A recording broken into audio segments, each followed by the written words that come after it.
नमस्कार, मैं PN येलोप्रा Krishna school से और आज हम एक महत्वपूर्ण टॉपिक देखने जा रहे हैं समास।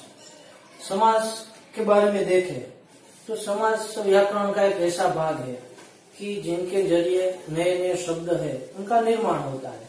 और जैसे कि जानते हैं कि हर कोई भाषा है वो शब्द के जरिए बनी हुई होती है। जो शब्द जितने ज्यादा जिस भाषा में उतनी वो भाषा है वो मजबूत होती है। तो इसी तरह आज हम देखेंगे कि समास जो है वो किस प्रकार है वो शब्दों का निर्माण करते हैं।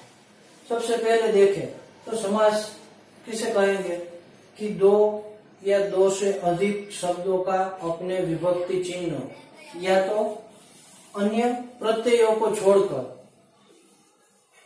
आपस में मिलना वो समास कहते हैं। यानी कि उदाहरण के साथ देखे गए राजा का कुमार ऐसा शब्द हो तो इनमें ये मुख्य हमें ये दो शब्दों को लेकर चलना है। इनको यदि समास के द्वारा जोड़ा जाए तो क्या हो जाएगा, राजकुमार। यानी कि क्या मुख्य बात है कि जैसे कि व्याख्या दी गई, व्याख्या को ठीक से यदि समझोगे तो भी बहुत कुछ प्रश्न है वो ऐसे ही हल हो जाएंगे कि दो या अधिक शब्दों का, ये दो से अधिक शब्द है, राजा का कुमार, ठीक है, और उनको अपने विभक्ति चिन्ह या तो प्रत्यय, यहाँ पर ये का जो है वो एक विभक्ति चिन्ह है तो उनको छोड़कर है उन दोनों को मिलाना। तो राजा का कुमार उसमें विभक्ति चिन्ह को छोड़कर है तो हमने राजकुमार कर दिया है। तो इस प्रकार समास में मुख्य प्रक्रिया क्या रहती है कि जो अलग अलग शब्द होते हैं, दो या दो से अधिक शब्द, तो उनके बीच आए हुए या तो प्रत्यय जो रहे हुए शब्द होते हैं उसे छोड़कर दो शब्द को है वो एक करना है। तो यह पूरी क्रिया है वो समास कहलाती है। तो इसी तरह देखें तो समास से वो मुख्य इस तरह ये बना हुआ होता है जिनमें दो शब्द है, इनके कारण हम देखें तो यह पहला है उसे पूर्व पद और दूसरा है उसे उत्तर पद कहते हैं। ये पूर्व पद पहले का पद है इसलिए पूर्व पद हुआ और ये बाद में आने वाला है इसलिए उत्तर पद हुआ। और इसके अलावा ये पूरे शब्दों को है वो क्या कहते हैं, समस्त पद। ये हुआ समस्त पद कि पूरा शब्द जो समास का मिलता है वो समस्त पद होता है। जो दो शब्द से पूरा समास बना होता है उसमें पहला शब्द है वो पूर्व पद रहेगा और बाद का शब्द है वो उत्तर पद रहेगा। और इसी तरह यहाँ पर हम ये दो शब्दों का जब विग्रह करते हैं तो वो क्या हुआ, समास विग्रह।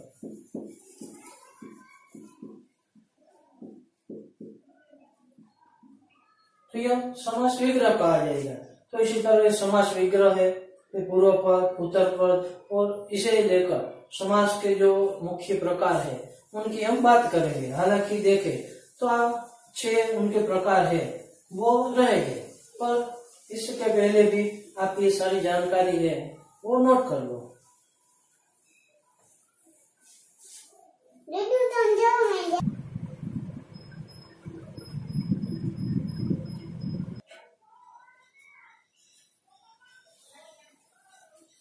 तो समास के ये पॉइंट्स लिख लेने के बाद अब आगे देखें तो मुख्य रूप से समास है उनके 6 भेद बताए गए हैं। आमतौर पर देखें तो इनके अंदर भी पेटा प्रकार मिलते हैं जिनके कारण और भी भेद है वो कह सकते हैं। पर आमतौर पर देखें तो ये 6 मुख्य भेद को लेकर है वो समास रहता है।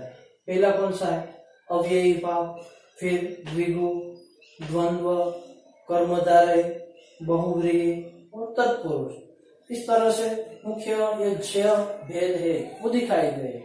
हालांकि ये ऐसा भाग नहीं है कि सिर्फ रट लेने से है वो हो जाए। यह पूरी तरह से समझना, इनमें दी गई हर एक का व्याख्या है उसे ध्यान में रखते हुए यदि हम समझ जाएंगे तो यह ढूंढ पाना आसान रहेगा कि यह शब्द है वो कौन से समास से बना हुआ है। देखते हैं पहला जो है अव्ययी भाव। तो अव्ययी भाव में क्या रहेगा कि जैसे कि हमने देखा था कि मुख्य है वो दो शब्दों से ही कोई समास है वो बना हुआ होता है, पूर्व पद रहता है, उत्तर पद रहता है। तो अव्ययी भाव में क्या रहेगा कि पूर्व पद है वो प्रधान होता है, इसमें पूर्व पद प्रधान होता है और अव्ययी होता है। प्रधान यानी कि मुख्य होता है, अव्ययी यानी कि एक व्याकरणिक एक मुद्दा ही है, जैसे कि कहे कि लिंग, वचन, कर्म किसी भी अनुसार देखे, काल कोई भी अनुसार देखे तो ऐसे शब्द कि जिसमें कोई भी बदलाव न होते हो तो ऐसे शब्दों को अव्यय कहा जाता है। तो इस तरह अव्यय हो और पद, पहला पद जो है वो प्रधान हो तो ऐसे पद को है वो अव्यय कहा जाता है। और अव्यय को लेकर बना हुआ जो समास रहता है वो अव्ययी भाव रहता है। जैसे कि कहे कि प्रति दिन, तो यहाँ पर क्या है, ये प्रति जो है वो अव्ययी है और कोई भी शब्दों के साथ यदि अव्ययी जोड़ा जाए तो पूरा शब्द जो है वो अव्ययी बन जाता है। तो इसी तरह ये प्रतिदिन अव्ययी हुआ। फिर कहे कि यथा शक्ति, यथा शक्ति कहे तो वो भी क्या हुआ, एक अव्ययी हुआ, क्योंकि यथा जो है वो अव्ययी होता है। इसके बाद देखें कि आ जीवन, तो उसमें आ है वो अव्ययी है। तो इसी तरह कई सारे शब्द होते हैं, हिंदी के भी है, उर्दू फारसी के भी हम प्रयोग करते हैं, जैसे कि कु है, शु है, यानी कि कुपुत्र या तो सुकुमार, तो वो भी है वो रहेगा। इसके अलावा बद है, बदनाम, बदमाश, बे है, बेबस या तो बेसहारा, या तो ना है, ना लायक, ना समझ। तो इस तरह कि यह जो अव्यय है इन सभी को है वो अव्यय कहा जाएगा। और इस अव्यय के द्वारा बना हुआ जो समास रहेगा, ये यानी कि अव्यय के द्वारा जो शब्द बना हुआ होता है उसमें कौन सा समास रहेगा, ये अव्ययी भाव। तो यह एक हुआ। और इसके अलावा बाकी भी दूसरा अव्ययी भाव में क्या रहेगा कि एक ही शब्द का एक से ज्यादा बार एक ही साथ जब प्रयोग होता है तब भी अव्ययी भाव कहा जाता है। कैसे, जैसे कि देखें कि धीरे धीरे या तो बीचों बीच, तो इस प्रकार के शब्द होते हैं कि एक ही शब्द का हम दो बार एक ही साथ प्रयोग करते हैं तो तब जाकर भी ये पूरा शब्द है वो अव्ययी बन जाता है। तो ऐसे जगहों पर भी ऐसे शब्द भी दिए गए और समास पूछा गया कि इसमें कौन सा समास रहा हुआ है, तो बिना सोचे आप अव्ययी भाव समास है उसमें लगा सकते हैं। तो इस तरह के दो अलग अलग नियमों को ध्यान में रखकर यदि समझ रहेगी तो अव्ययी भाव समास को आप आसानी से पहचान लोगे। ये भी नोट कर लो। उसके बाद दूसरा समास है द्विगु, वो भी हम देख रहे हैं।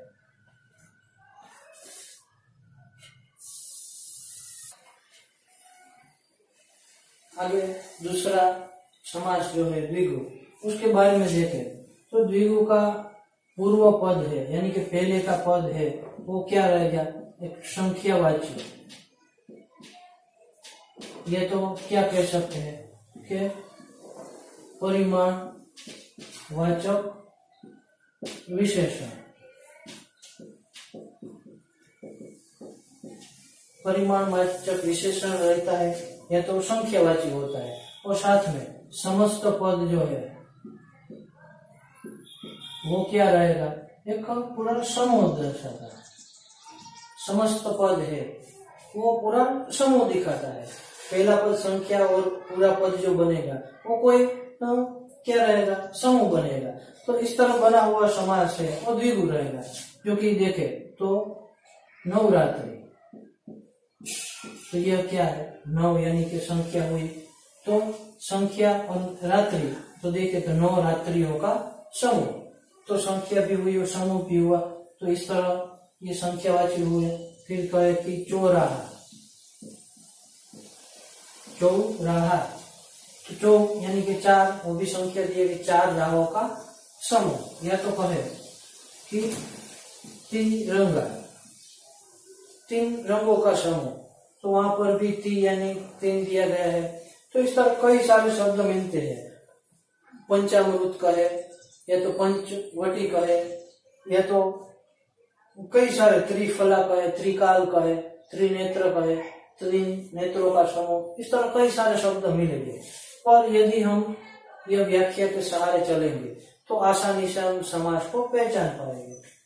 इसी तरह दोबारा कहे तो पूर्व पद संख्यावाची या तो परिमाणवाचक विशेषण, और पूरा पद है वो समूह दर्शाता है, और इस तरह बना हुआ समास जो रहेगा वो द्विगु समास होगा। तो ये भी नोट कर लो। फिर आगे तीसरा देखे,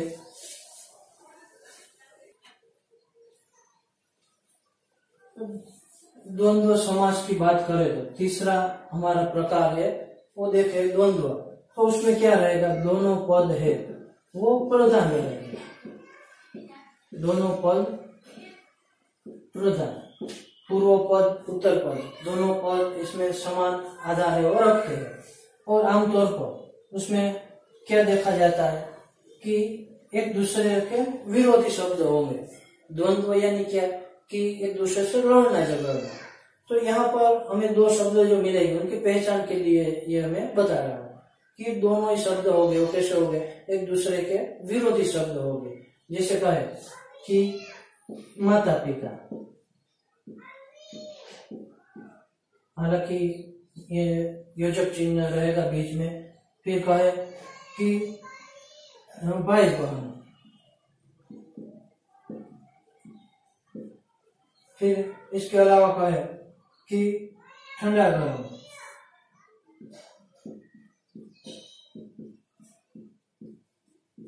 या कहे धर्माधर्म।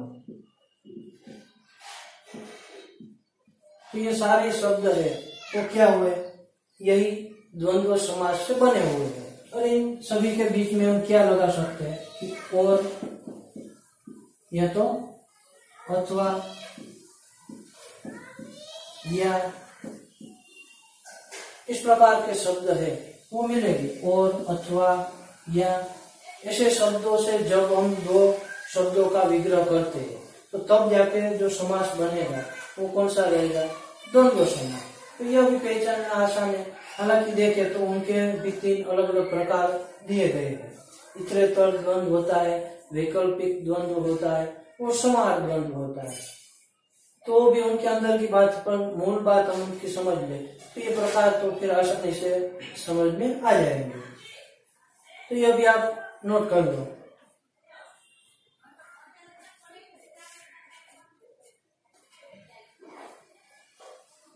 चौथा प्रकार देखें तो कर्मधारय, जिसमें मुख्य क्या रहेगा कि एक तो होगा विशेषण और विशेष्य, या तो दूसरा क्या होगा उपमेय और उपमान। देखेंगे अभी सब क्या होगा कि कर्मधारय समास से बना हुआ जो शब्द होगा उनमें ये 2 में से कोई एक बात है वो मुख्य मिलेगी। कौन सी कि विशेषण विशेष्य होगा। जैसे कि उदाहरण के साथ देखें तो महापुरुष, तो उनका विग्रह क्या होगा, महान पुरुष। लिख देते हैं महान पुरुष। महान यानी क्या हुआ, एक प्रकार का विशेषण हुआ, और जिस शब्द के लिए उस विशेषण का प्रयोग किया जाता है वो विशेष्य होता है। तो इस तरह ये विशेषण है और यह है वो विशेष्य हुआ। तो कोई भी शब्द हो कि जो विशेषण और विशेष्य से बना हुआ हो, या तो उपमेय उपमान, यानी कि उपमेय उपमान के बारे में देखें तो उसमें क्या रहेगा कि जैसे नरसिंह,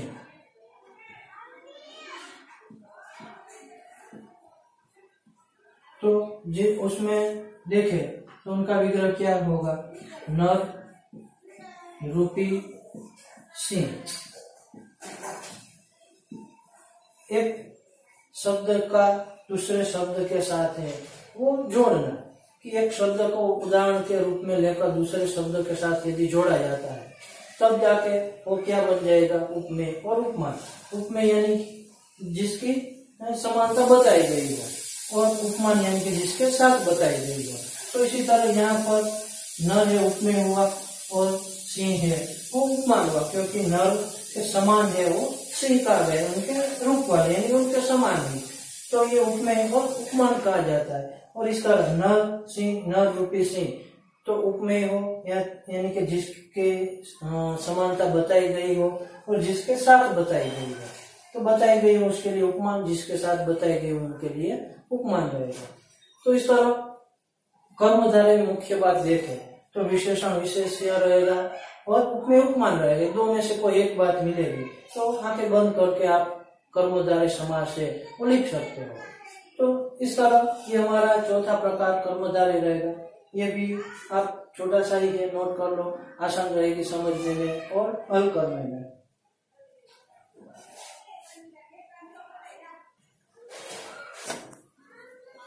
तो बहुब्रीहि समास में देखे तो उसमें क्या रहेगा कि यहाँ पर हमने देखा उससे थोड़ा अलग रहेगा, जो कि इनके कारण ये आसान भी रहेगा।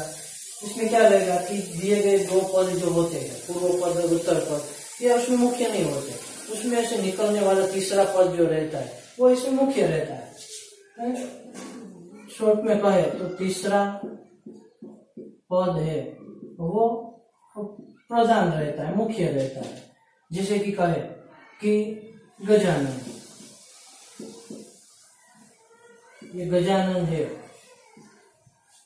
तो इनका विग्रह कैसे होगा, गज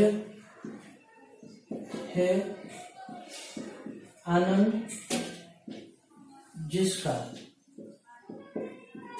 वह, गज है आनंद जिसका वह, कि ऐसा कि जिसका आनंद, आनंद यानी क्या होगा, मुख होता है, कि जिसका मुख है वो गज यानी कि हाथी के समान है, हाथी के समान मुख वाला, यानी कि क्या हुआ गजानन। या तो लंबोदर कहे कि लंबा है उदर जिसका, या तो दशानन कहे कि 10 है आनंद जिसके।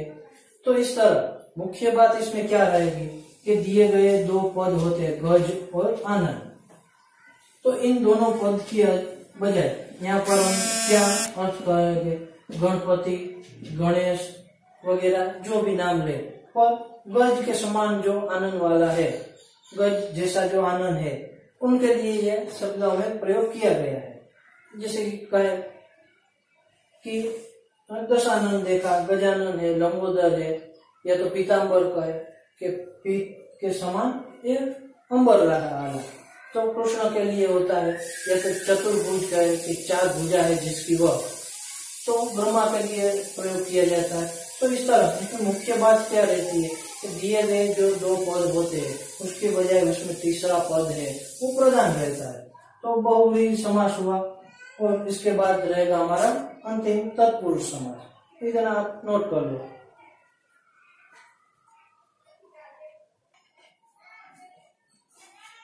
तो अब आगे देखें तो समास का हमारा अंतिम प्रकार जो रहेगा तत्पुरुष समास। हालांकि उसमें इस प्रकार के 6 भाग है वो रहेंगे। कौन सा है, कर्म तत्पुरुष, करण तत्पुरुष, संप्रदान तत्पुरुष, अपादान तत्पुरुष, संबंध तत्पुरुष और अधिकरण तत्पुरुष। ये सारे विभक्ति को लेकर है वो बनते, इन सभी को है विभक्ति, विभक्ति चिन्ह भी कहते हैं, या तो जो यह सारे कारक चिन्ह है उनके द्वारा है ये बना हुआ होता है। आमतौर पर उनके 6 पेटा प्रकार भी हम कह सकते हैं। कर्म के साथ को विभक्ति रहती है, करण के साथ से विभक्ति रहती है, संप्रदान के लिए अपादान से, संबंध कारक का, के, की और अधिकरण कारक में और पर। जैसे कि मैंने एक शब्द लेकर उदाहरण भी यहाँ पर दिया हुआ है। कैसे रहेगा कि कर्म के साथ जैसे को आता है, यश को प्राप्त, तो वहां को हो जाएगा। फिर तुलसी से कृत से, या तो द्वारा भी कह सकते हैं, तुलसी द्वारा कृत या तो तुलसी से कृत। फिर है रसोई के लिए घर। उसके बाद रहेगा धर्म भ्रष्ट, तो धर्म से भ्रष्ट। अब यहाँ पर हम देखें तो यहाँ पर भी से रहता है, यहाँ पर भी से आता है, तो वो भी कंफ्यूजन रहेगा। तो उसके लिए हमें उनके अर्थ पर जाना होता है। कैसे ध्यान में रखना है कि यहाँ पर से जब हम लगाते हैं तुलसी से कृत, तो वो से है वो एक तरह से क्या है, जोड़ने की बात करता है। और यहाँ पर से जो दिया गया होता है वो क्या होता है, एक तरह से अलग करने की, तोड़ने की बात करते हैं। धर्म से भ्रष्ट यानी धर्म से वो दूर है, ऋण मुक्त, ऋण से वो मुक्त हो गया है। और यहाँ पर है वो जोड़ने की बात होती है। तो ऐसा जब अर्थ में डिफरेंस रहेगा, बदलाव होगा, इस प्रकार से करण में होगा या तो उपादान में होगा, वो हम पहचान पाएंगे। तो इस तरह उपादान धर्म से भ्रष्ट होगा। फिर का के की राजकुमार, जैसे हमने पहले उदाहरण में देखा था कि राजा का कुमार, तो का लगेगा, या तो राजपुत्री होती तो राजा की पुत्री, या तो राजकुमारी होती तो राजा की कुमारी। तो इस तरह का के की वगैरह जो ये विभक्ति चिन्ह या तो कारक चिन्ह लगाए जाते हैं। ये तो पर सर्ग भी उसे बोल सकते हैं, ये सभी को है, हम पर सर्ग भी कह सकते हैं। तो जब लगाए होता है तो ये तत्पुरुष समास रहेगा। फिर अधिकरण में कौन से चिन्ह रहेंगे, में और पर, कुल में श्रेष्ठ। तो इसी तरह कि यह चार जो सारे चिन्ह है उसे जब कोई शब्द को अलग करने के लिए हम लगाते हैं, ये परशब्द बोले जाते हैं। जब दो शब्दों को अलग करने के लिए परशब्द लगाया जाता है और इनमें से कोई परशब्द आता है तो उनके मुताबिक ये तत्पुरुष समास होगा, और जो परशब्द लगाया गया होगा वो उनका पेटा प्रकार होगा। ये के लगाया गया, के लिए लगाया गया है, तो ये संप्रदान तत्पुरुष होगा। तो इस तरह ये नए नए शब्द बनाने में भी काम आता है। और यह देखे तो आमतौर पर 2 मार्क्स में है, वो बोर्ड के पेपर में पूछा जाता है, तो उसके लिए भी ये जरूरी है। और वैसा आसान सा मुद्दा है, जैसे मैंने बहुत ही शॉर्ट में कहा है, तो ये समझाया हुआ है। इसे पढ़कर इसके बाद आप कहीं बुक देख लो, उसमें विस्तार से कई सारे उदाहरणों के साथ दिया गया होता है। आप भी अपने अनुसार भी थोड़ा कुछ है वो समझ डालो और शब्दों को पहचानो, तो ये समझने में और आसानी रहेगी। ठीक है, इसके अलावा थोड़े कुछ शब्द भी होमवर्क के रूप में है, वो मिलेंगे। धन्यवाद।